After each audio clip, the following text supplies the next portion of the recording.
Hello everyone, Misha here, and I am super excited to be reviewing a Gothic Witches Oracle today by Raven Digitalis. Now, one of the reasons why I am super thrilled to be able to do this review is because I was sent an advance copy, and that was just really, really cool. But as I got to go through this deck, it was just I can't, it's really hard to explain how sweet it was, which you wouldn't think from something that's called a Gothic Witch's Oracle. But I will get into why it was just kind of just really, really awesome deck in just a minute. But let's get started with the usual. So first of all, we have a really lovely deck box. It has the side magnetic closure, which is really fantastic. It's nice and sturdy, which means you'll be able to keep your deck in here and it'll be nice and happy for many, many years to come. It would also look great if you were to put it on a bookcase or something like that. The deck comes with a really beautiful full color guidebook. You can see it's got quite a bit of information in it. And one of the things I really appreciated is that it's a larger size. It's the same size as the box, actually, pretty much. So it's easy to read and it's easy to see everything in it. The book, all of the cards are in the book in full color. And the book itself is a nice, glossy, easy to read, very clearly printed. And I also appreciated the fact that every card, it doesn't just have the meaning, but it also has a part where it talks about the key themes of the card. And that's really nice if you're having a day where maybe you don't have time to just read through all of the rest of this, but you can pick up the key themes and get quite a bit of information. Every card also has an esoteric summary, as well as a section that is called Activating the Insight. And I really loved that because the esoteric for each card was more about, I think, the shadow aspects of the card is what I would call it.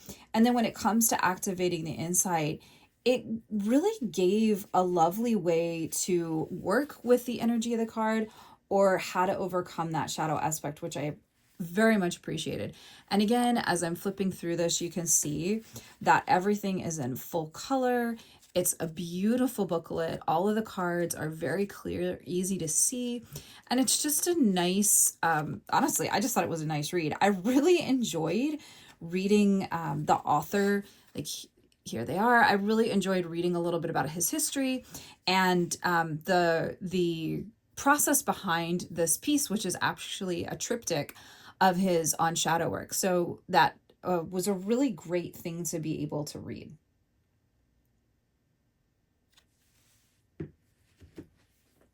Now let's take a look at the cards themselves.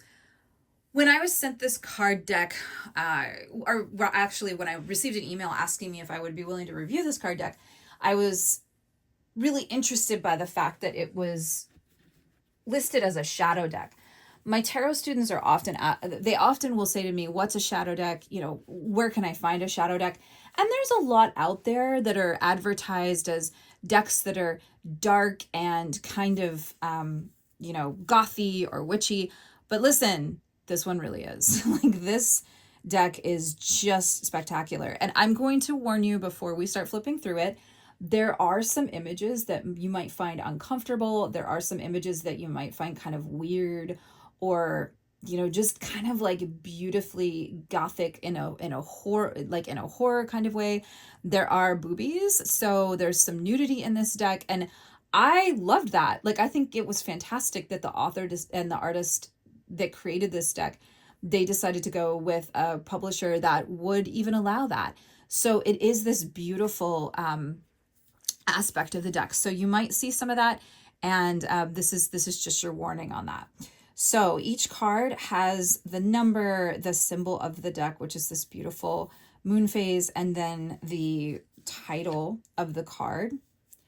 And the images to me are just really almost dreamy. Like this one, Mourning Life's Hardships. Like, how gorgeous is that? And y'all will have to excuse me. I am using a very unusual tripod setup. So that's why I'm kind of off to the side, but I wanted to get this out and there, especially since as I'm filming this, it is Halloween. and I want to be able to get this out for people in case they want to pick up this beautiful deck. In enchanting jewelry and accessories. So a lot of the cards in this deck, I was expecting to see really, really witchy stuff. But some of the cards are just so simple. Like this one is a great example. And it talks about really empowering yourself by putting adornment on your body that you can work with for magical purposes. This is a great deck for somebody who might be just starting their witchcraft journey, because there's a lot of things in here that can really help you in terms of learning and seeing some different things that you can bring into your practice. I love this card. I'm probably going to have to edit this for YouTube, and that's fine. But I love this. This is Taming the Ego. What a freaking amazing card. And that's one of the things that I just am absolutely in love with in this deck. It's a little bit weird. It's a little bit funky.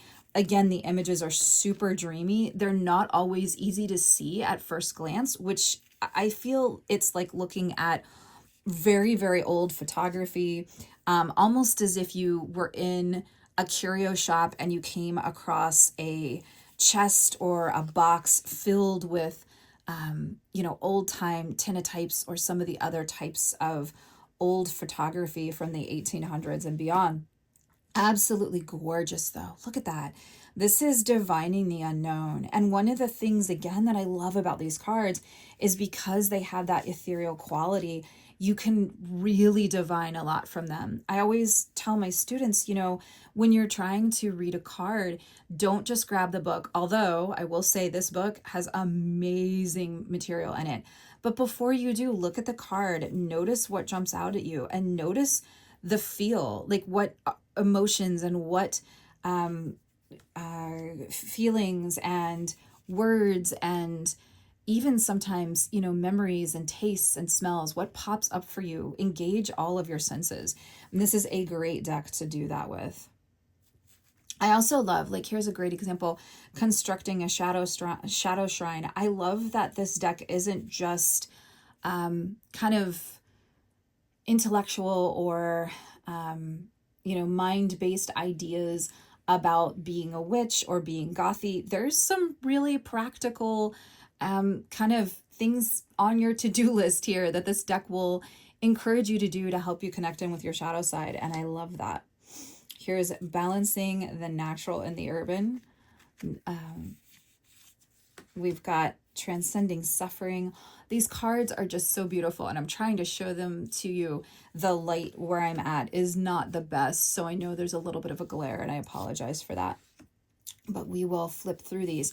At the beginning, I said that this was a really sweet deck for me personally, because it reminds me of my college years spent in the goth clubs of Tampa, places like the Castle, and just really so much of this I saw in the culture when I was growing up, in the goth culture. Many of these people look familiar. Many of the aesthetics and the expressions and the art in these cards really does evoke and echo and represent different types of people who might identify as goth. And so that was very sweet to me too, because it had that aesthetic. This deck feels to me very authentic in a way that I can look at it and say, like, oh yeah, like that reminds me of some of my old friends. And so even though it is a shadow deck, and there are some topics in here that might make you potentially uncomfortable, it feels very familiar and magical, yet also very comfortable. Now, there are some topics in here, like that last card was performing blood magic. There are some topics in here that might make you uncomfortable, and to me, that's the best type of shadow work. When we get into that place where it's not our comfort zone, it pushes us to the edge. And the art and the deck itself are both really edgy. And I think that is a beautiful offering and a beautiful way to be able to connect in with the shadow. So I love this deck. It is just incredible.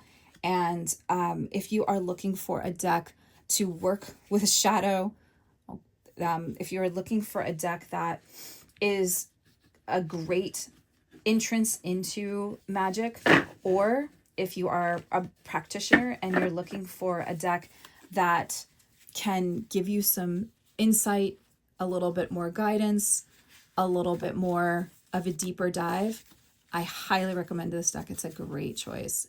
And thank you, Raven Digitalis, for as the author, and John, I'm so sorry, I'm probably going to destroy your name, Santorin Ross, as the artist, because this is such a powerful tool, and it's a great, great offering in the world of Shadow Oracle decks.